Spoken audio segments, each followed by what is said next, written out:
السلام علیکم ورحمۃ اللہ وبرکاتہ۔ میں عبدالستار ایک اور نئی ویڈیو میں آپ کے ساتھ حاضر ہوں۔ ہم اس وقت امرتسر کے حال بازار کی جامع مسجد خیر الدین میں موجود ہیں، جو امرتسر ریلوے اسٹیشن سے جب آپ جلیانوالہ باغ یا گولڈن ٹیمپل کی طرف جاتے ہیں تو پھر راستے میں ہی یہ مسجد پڑتی ہے، اور اس مسجد کے بعد ایک اور خوبصورت سی مسجد جان محمد بھی پڑتی ہے۔ لیکن اتہاسک طور پر امرتسر کی جامع مسجد خیر الدین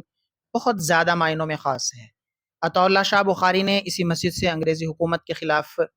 ایک محاذ چھیڑا تھا، اور انگریزی حکومت کے خلاف کئی سارے جلسے اس مسجد سے کیے تھے۔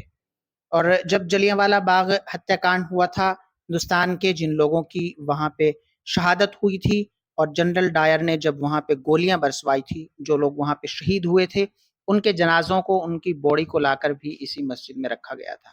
1876 میں محمد خیر الدین نے اس خوبصورت سی مسجد کو تعمیر کرایا تھا، اور 150 سال گزر جانے کے بعد بھی بہت خوبصورت سی اس مسجد کو دیکھنے کے لیے بہت بڑی تعداد میں لوگ یہاں پر آتے ہیں۔ اور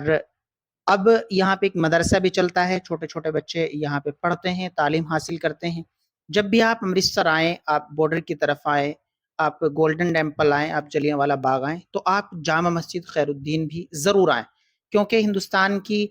جو ایک تاریخ ہے، انگریزی حکومت کے خلاف کئی سارے جلسے اس مسجد سے کیے گئے ہیں۔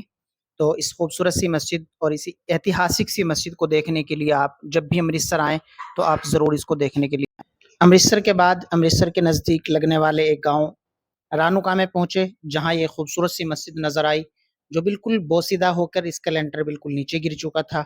اور اس کی جو سامنے کی دیواریں ہیں جن پہ فارسی کے خوبصورت سے اشعار بھی لکھے ہوئے تھے،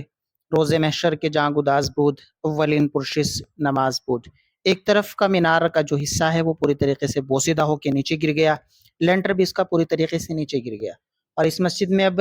کام شروع ہونے والا ہے، اور اس کی جو دیواریں ہیں ان پہ بھی مرمت ہونی ہے، اور اس کا لینٹر تو نئے سرے سے ہی ڈلنا ہے۔ یہ مسجد بھی پارٹیشن کے ٹائم سے غیر آباد رہی، اور اب تک بھی یہ مسجد غیر آباد ہے، لیکن اب اس مسجد میں بھی نماز شروع ہو جائے گی۔ اور پھر ہم ایک ایسے گاؤں میں پہنچے جہاں ہمیں یہ مسجد نظر آئی، جو بالکل بوسیدہ ہو کر جس کی دیواریں نیچے گر گئی، اور آپ دیکھ سکتے ہیں کہ مسجد کے بالکل سامنے بھینسیں بندھی ہوئی ہیں، جانور بندھے ہوئے ہیں، اور مسجد اتنی بوسیدہ ہو گئی کہ اس کی دیواریں نیچے گر گئی۔ اور جب ہم اس مسجد کے اندر گئے تو ہم نے جا کر دیکھا کہ اس کی دیواریں بالکل بوسیدہ ہو چکی ہیں، اور اندرونی جو حصہ ہے وہ بھی بالکل نیچے کی طرف ہو گیا، کیونکہ سامنے گلی ہے اور بار بار گلی کا بھراؤ کرنے کی وجہ سے مسجد بالکل نیچے میں آ گئی۔ اب مسجد میں صرف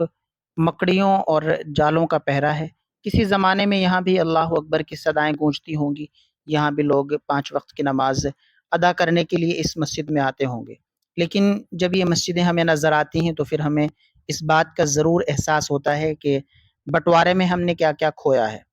یہاں سے لوگ ہجرت کر کے چلے گئے، اور اب اس گاؤں میں مسلمانوں کا ایک گھر بھی نہیں ہے، اور یہ مسجد اب نمازیوں کو ترستی ہے۔ اللہ اکبر کی